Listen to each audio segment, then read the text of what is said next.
ज़रा तसव्वुर करें, एक शहर है जहाँ लाखों लोग रहते हैं, पुलिस पेट्रोलिंग करती है, न्यूज़पेपर छपते हैं, कानून मौजूद है, और फिर भी रात के अंधेरे में एक सीरियल किलर का साया आता है, वार करता है और गायब हो जाता है। कोई आवाज़ नहीं, कोई गवाह नहीं, कोई एविडेंस नहीं।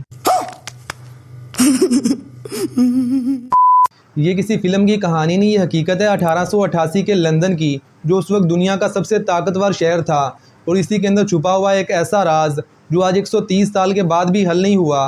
वाइट चैपल की तंग और बदबूदार गलियों में, जहां गरीब लोग जैसे तैसे करके अपनी ज़िंदगी को घसीट रहे थे, वहां एक सीरियल किलर ने लोगों को मारना शुरू किया, जिसका नाम सुनकर आज भी लोगों की रूह कँपा जाती है। मैं बात कर रहा हूँ जैक द रैपर की, जो लंदन की हिस्ट्री का सबसे ब्रूटल, खौफनाक और कभी ना पकड़े जाने वाला सीरियल किलर है। अभी इसका असल नाम क्या है कोई नहीं जानता, लेकिन ये जैक द रैपर के नाम से मशहूर है। और ये लंदन की तारीख का कोई आम वाक़या नहीं था, क्योंकि इसमें 5 औरतें मरी, पुलिस बेबस रही, पूरी दुनिया खौफ में डूबी रही, और कातिल वो जैसे हवा में गायब हो गया। तो आज की इस वीडियो में हम इस पूरी कहानी को शुरू से आखिर तक देखेंगे। वो शहर, वो लोग, वो कत्ल और वो राज जो तारीख ने कभी सुलझने नहीं दिए। तो आइए फिर उसी शहर चलते हैं जहाँ से ये सब शुरू हुआ। 19वीं सदी के आखिर में ये वो दौर था जब ब्रिटिश एम्पायर पूरे हिंदुस्तान को लूटकर यहाँ की सारी मालो दौलत अपने कैपिटल लंदन की तरफ लेके जा रही थी। बाहर से लंदन दुनिया का सबसे शानदार शहर था, ब्रिटिश एम्पायर का दिल, जहाँ लोगों के पास दौलत, ताकत और शान थी। लेकिन इस चमकते शहर के अंदर एक और भी दुनिया थी, जिसके बारे में बहुत ही कम लोग जानते हैं। लंदन का एक छोटा सा डिस्ट्रिक्ट वाइट चैपल, वो इलाका जहाँ ना रोशनी थी, ना उम्मीद और ना कोई बेहतर मुस्तकबिल, जहाँ गुर्बत इतनी थी कि लोग घरों में एक दूसरे के ऊपर सोते थे, सड़कें गंदगी और बदबू से भरी हुई, बच्चे भूखे थे, मर्द शराब में डूबे हुए, और औरतें वो बस जिंदा रहने के लिए कुछ भी करने पर मजबूर थी, कुछ भी। यही वो जगह थी जहाँ जैक द रैपर ने अपना शिकार ढूंढा। वो जानता था कि यहाँ कोई नहीं पूछेगा, कोई नहीं देखेगा, कोई नहीं बोलेगा।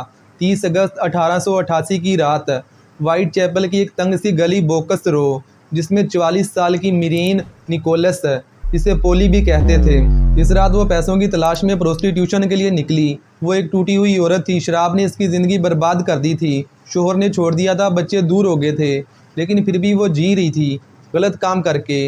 लेकिन आज इसके साथ जो होने वाला था, ये इसने कभी ख्वाब में भी नहीं सोचा होगा। सुबह हुई तो एक मजदूर ने इसे ज़मीन पर पड़े देखा। इसका गला कटा हुआ था, जिस्म पर गहरे दरिंदगी भरे जख्म थे। पुलिस आई, डॉक्टर आए, और सब ने एक ही बात कही, ये कोई आम कत्ल नहीं है। जिसने ये किया है, इसका हाथ इस काम में बहुत ही माहिर है। ये पहला कदम था लंदन की तारीख के सबसे खौफनाक सफ़र का। लेकिन ये सिलसिला यहाँ पर रुका नहीं। सिर्फ 8 दिन के बाद 8 सितंबर 1888 की रात को 47 साल की एनी चैंपमैन, जो इसी दुनिया से ताल्लुक़ रखती थी, वही तकलीफ़, वही बेबसी, वही रात का अंधेरा।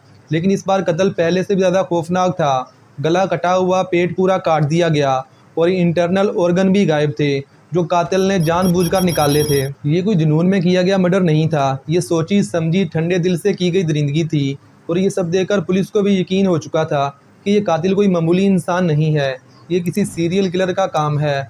पूरे शहर में खौफ फैलने लगा, क्योंकि कोई नहीं जानता था कि ये कातिल कौन है और कब किसकी मौत आ जाए। लेकिन ये सीरियल किलर अभी भी नहीं रुका, और फिर आई 30 सितंबर 1888 की वो रात, जो आज भी तारीख में डबल इवेंट के नाम से जानी जाती है, क्योंकि इससे एक ही रात में 2 कत्ल हुए थे। पहला शिकार थी 45 साल की एलिजाबेथ। इस केस की इन्वेस्टिगेशन रिपोर्ट्स में हमें देखने को मिलता है कि एलिजाबेथ की बॉडी के साथ वो सारी दरिंदगी नहीं की गई थी, जो इससे पहले के 2 केसेस में देखने को मिली थी। क्योंकि एलिजाबेथ पर हमले के बाद वहाँ एक टांगे वाला आ गया था, और जब इसने एलिजाबेथ की लाश को देखा तो इस वक्त इसका खून बह रहा था। यानी हमले को सिर्फ चंद मिनट ही हुए थे, जिसकी वजह से सीरियल किलर को अपनी सारी दरिंदगी दिखाने का मौका ही नहीं मिला। लेकिन ये सीरियल किलर खामोश नहीं बैठा। एलिजाबेथ पर हमले के सिर्फ 45 मिनट के बाद इसी शहर में इसने एक 46 साल की कैथरीन को निशाना बनाया। इस बार कातिल के पास वक्त बहुत था। इस बार इसने अपना पूरा गुस्सा इसी पर उतारा।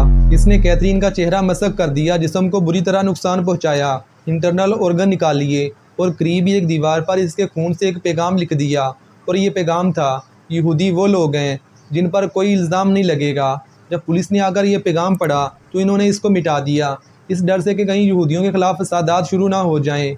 शायद इसी लम्हे तारीख का सबसे बड़ा सुराग हमेशा के लिए ज़ाया हो गया, क्योंकि पुलिस को ऐसा लगा कि ये यहूदियों के खिलाफ कोई साजिश ना हो। क्योंकि इन मर्डर्स के दौरान पुलिस और न्यूज़पेपर को सैकड़ों खत मिले थे, जिनमें बहुत से लोगों ने ये इतराफ़ किया था कि ये खून इन्होंने किए हैं। इनमें से बहुत से खत झूठे थे, सिर्फ तवज्जो हासिल करने के लिए। लेकिन असल कातिल कौन है, पुलिस के पास अभी भी कोई सुराग नहीं था। लेकिन फिर एक खत आया जो इन सब से अलग था। एक डब्बा जिसके अंदर एक इंसानी गुर्दा, साथ एक खत जिस पर लिखा था फ्राम हेल यानी जहन्नम से। भेजने वाले ने लिखा कि इसने इस गुर्दे का आधा हिस्सा खा लिया और बाकी पुलिस के लिए तोहफे के तौर पर भेज रहा है। माहिरीन ने बाद में तस्दीक की कि ये गुर्दा किसी मुतासरा औरत से मैच होता है। ये कोई मजाक नहीं था, ये एक पैगाम था और कातिल ने पुलिस को सीधा ललकारा था। लेकिन पुलिस वाले बेबस थे। वो कातिल को पकड़ना तो बहुत दूर की बात, वो तो उसका असल नाम भी नहीं जानते थे। लेकिन ये दरिंदा यहाँ भी नहीं रुका और इसका अगला शिकार बनने वाली थी एक 25 साल की मैरी जेन, जो इसके अब तक के तमाम शिकारों में सबसे कम उम्र थी। वो एक किराए के घर में रहती थी और इन्वेस्टिगेशन रिपोर्ट्स के मुताबिक इसके मोहल्ले में कुछ लोगों ने देखा था कि इसके कत्ल से एक रात पहले वो रात को तकरीबन 2 बजे के आसपास एक लड़के के साथ घर वापसी आई थी। वो लड़का कौन था कोई नहीं जानता। लेकिन जब अगली सुबह इसका मालिक मकान किराया लेने के लिए आया तो खिड़की का कांच टूटा हुआ था, वो दरवाज़ा अंदर से बंद था। जब इसने खिड़की से झांक कर अंदर देखने की कोशिश की तो इसने जो अंदर देखा तो इसके रोंगटे खड़े हो गए और इसने फौरी पुलिस को बुलाया। पुलिस ने आकर जब दरवाज़ा तोड़ा तो अंदर का मंजर देखने वाले कभी नहीं भूल सके। पुलिस के तजर्बाकार अफसरों ने कहा कि इन्होंने अपनी पूरी ज़िंदगी में कभी ऐसा मंजर नहीं देखा था। मैं तफसील में नहीं बताऊंगा कि अंदर क्या था, क्योंकि बात चीज़ें यहाँ पर बयान करने के काबिल नहीं होती। बस आप इतना जान लो कि ये सिर्फ कत्ल नहीं था, ये मुकम्मल तबाही थी। मैरी जेन के बाद ये कत्लों का सिलसिला रुक गया। क्यों पता नहीं। आज के दौर में बहुत से लोगों के जहन में ये सवाल आता है कि 5 कत्लों के बाद ही पुलिस ने कातिल को क्यों नहीं पकड़ा। जवाब समझना बहुत ज़रूरी है।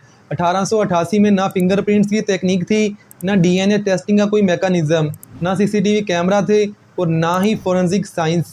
किसी भी केस को सोल्व करने के लिए पुलिस का पूरा इन्हिसार गवाहों पर होता था। वाइट चैपल में लोग पुलिस से इतनी नफरत करते थे कि ये तो इनसे बात करना भी पसंद नहीं करते थे। मीडिया ने खौफ फैलाया, शहरों में हिस्टीरिया था, हर तरफ से झूठी इतलात आ रही थी। पुलिस इसी चक्कर में फंसी रही और कातिल आज़ाद घूमता रहा। पिछले 130 सालों में सैकड़ों इन्वेस्टिगेटर्स ने इस राज को सुलझाने की कोशिश की और कई नाम सामने आए। एक मकामी मशकूक शख्स जॉन पाइसदेर, जिसे पुलिस ने गिरफ्तार किया था लेकिन सबूत ना मिलने की वजह से छोड़ दिया।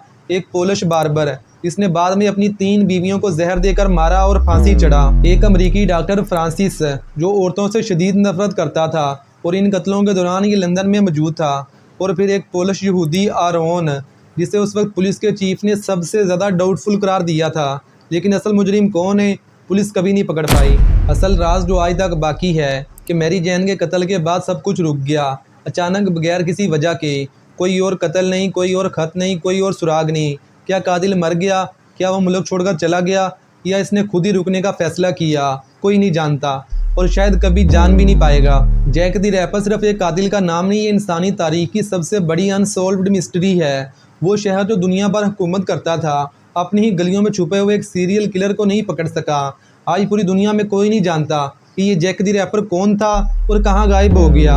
और वो 5 औरतें जो इसका शिकार बनी, जिनमें पोली, एनी, एलिजाबेथ, कैथरीन और मैरी जेन, इन सब में एक चीज़ कॉमन थी, ये 5 प्रोस्टिट्यूशन करती थी। ये हो सकता है कि जैक द रैपर को इस मखसूस कम्यूनिटी से कोई ख़ास दुश्मनी हो, जिसकी वजह से इसने सिर्फ इसी कम्यूनिटी की औरतों को निशाना बनाया, किसी और को नहीं मारा। लेकिन ये मेरी ज़ाती राय है, किसी इन्वेस्टिगेशन रिपोर्ट का हिस्सा नहीं, क्योंकि ऐसा भी हो सकता है कि इसने इस मखसूस कम्यूनिटी को इसीलिए निशाना बनाया क्योंकि इसमें अक्सर ऐसी औरतें आती हैं जिनके आगे पीछे कोई नहीं होता और वो ज़्यादातर अकेली रहती हैं, तो इनका शिकार करना भी इसके लिए आसान था। ये भी हो सकता है।